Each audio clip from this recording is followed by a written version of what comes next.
Now, can you describe your Israel trip? I know the details you didn't release because of security. Yeah, classified. Concerns. But can you tell me, like, generally how long you were there, what you did, anything like that? We were there about, if you take the travel out of it, about 5 days, and they were packed.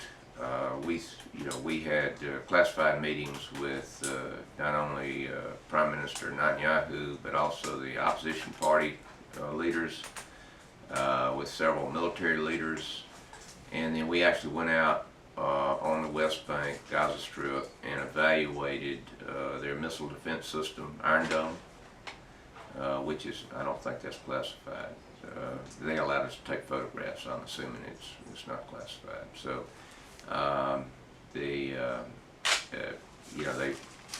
one of the stories that they told. In fact, we saw a picture of it in one of the meetings. A couple was getting married in Jerusalem, and it was at night, and they were taking photographs of the bride and groom on a porch, and then all of a sudden it looked like just fireworks. It was a missile attack. Oh man. And Iron Dome had kicked in and was knocking their missiles out in midair. And of course they didn't know what it was at first, but then when the sirens and the warning systems came on, they knew, they knew then because they're used to that. But the sky just lit up. It was actually a spectacular picture. Oh, wow. But that's just what they're accustomed to over there. And we went to a kibbutz, and they've got bomb shelters next to every house, bomb shelters next to the school. When you're riding down the road at the bus stops, next to a bus stop is a bomb shelter. And so they just live with that. And if they hear the sirens go, the warnings go, they go to the bomb shelters. And in fact, there was an attack, I think the day before, like 20 miles down the road from where we were located. And so, but under everything that, under that threat each day, their economy, their people, the most resilient people I've ever seen. And that place is growing like crazy.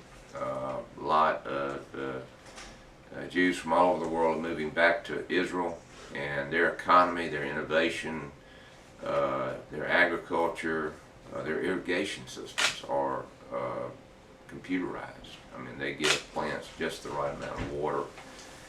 The food, fresh, everything was fresh. It's over there. It's all farm to market. It's a unique experience. But innovation there, high-tech world is growing. I think probably, I don't remember the exact statistics. I wrote a lot of that down, but you can look it up as far as the growth of the, and they measure that. But Israel's one of the leading nations in the world in IT development. Little country. In some places it's only 9 miles wide, and the widest point is 63 miles wide.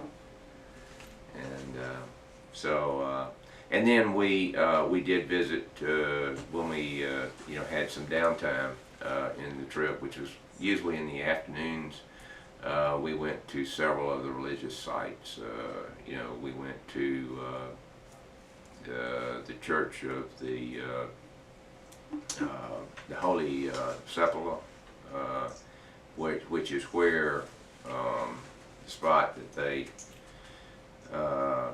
believe that actually Jesus was crucified, and then the tomb was fairly close by where it was outside the city gates. We went to the excavated home of King David and saw that. We saw the tunnel system.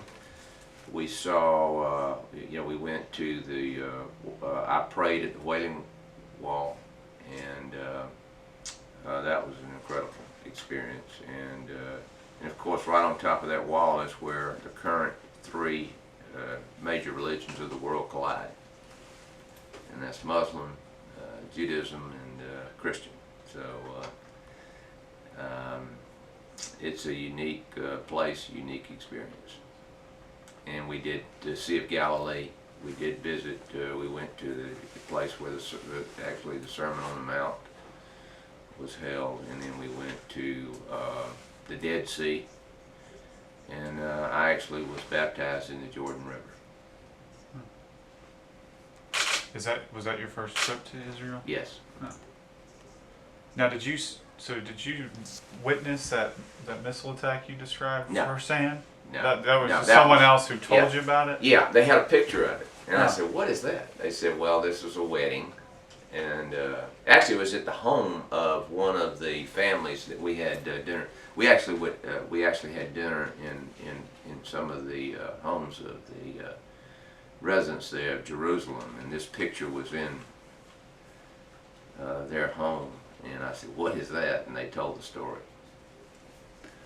Do you recall what you prayed about? Oh yes, I prayed for our nation. I prayed for my family and family members, and our staff. I don't remember how long I was there. It just seems like, I don't know. It just seems like it was a long time. But prayed for it kind of everything that came to mind. Prayed for certain things like John 17, where Jesus prayed for us to be of one heart and one mind. And as a country, we're very divided. And just those things that came to mind that I felt that we needed prayer. Prayed for our military. Prayed for their military. We did have a lot of interaction with their military, and they are outstanding. Over there, the men are required, they have conscription, and the men are required to serve 2 years, the women are required to serve a year. And they are outstanding young people, I'll tell you. And, Now, I remember reading you went over there kind of for concern of the Iran deal. yeah. Yeah, What about that visit? Yeah, we were briefed thoroughly on if we stop the agreement, from their standpoint, what might happen, and if we can't stop the agreement, then what might happen. And again, that's classified. So, but we wanted to know. Okay, so if we can't, in other words, right now we have legislation to stop the agreement. We will vote on that when we get back. We've got until September 17th to vote on that. And we will vote. And we have votes in the House to defeat the agreement.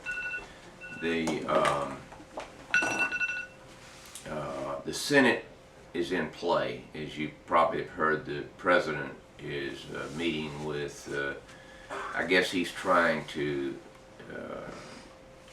impart the filibuster rule, where maybe, once we pass the legislation, send it to the Senate, they feel, they don't have the votes, so it's a filibuster, to get it out of a filibuster.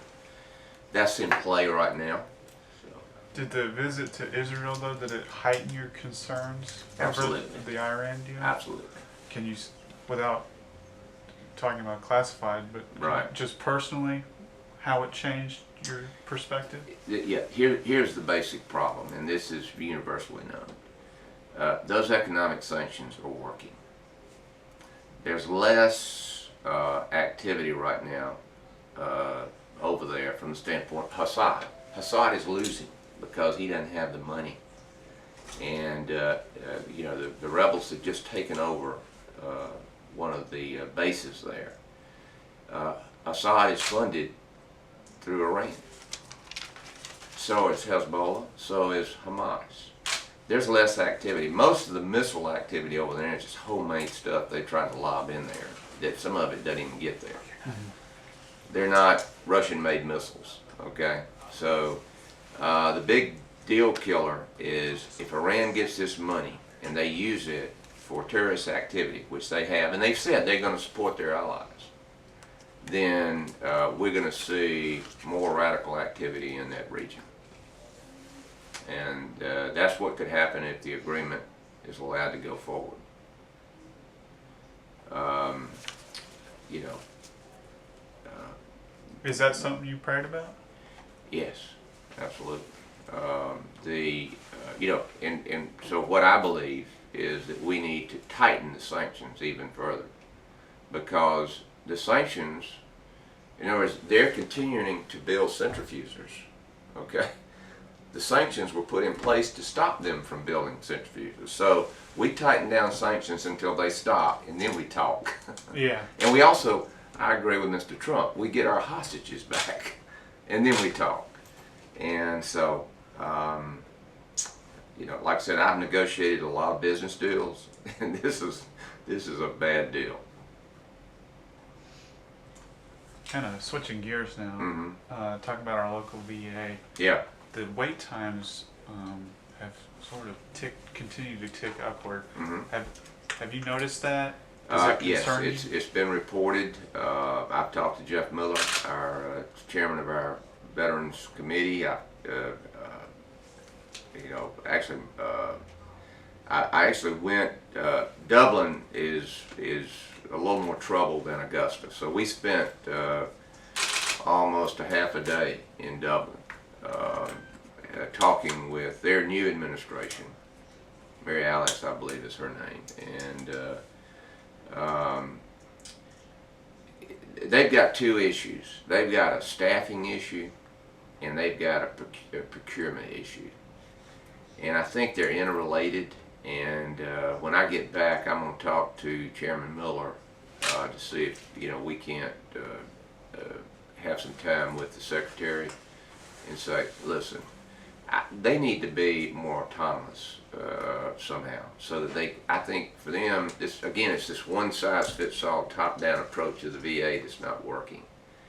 And the other thing is, if we can't get the VA fixed, we need to give our veterans that card that they can go and get care whenever they need it, and not the current card is still top down. I mean, yeah. It's not functioning the way we had hoped it would function. So I'm going to talk to him about that also. Is go ahead and get our veterans a card, so that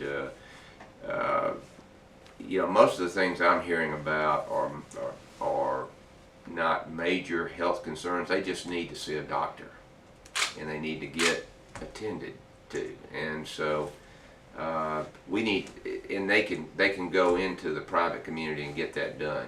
And if the VA doesn't have the staffing. Now, I heard you say earlier you agreed with Mr. Trump on something. So do you have any? What's your thoughts? Do you have any thoughts on the election? On the election, So I'll far? tell you what. It's been a lot of fun to watch. I mean, the Republican brand is very good right now, and that's because obviously he's created a lot of interest. And like I said, I agree with him on some things. I don't agree with him on other things. We're still going. I mean, it's real early in the thing. Some of my colleagues have already gotten behind a candidate. I believe Jody Heiss is with senator.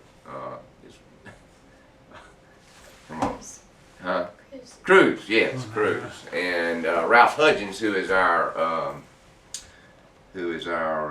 insurance commissioner, is actually chairing Cruz's campaign in the state. So you're seeing some of that activity. I think Doug Collins has gotten behind Scott Walker. I think you don't know. Okay, so but anyway, so we're kind of looking at the field right now, and but some things that you just have to be amazed is 22 million people watched that debate, and our candidates did a great job in that debate.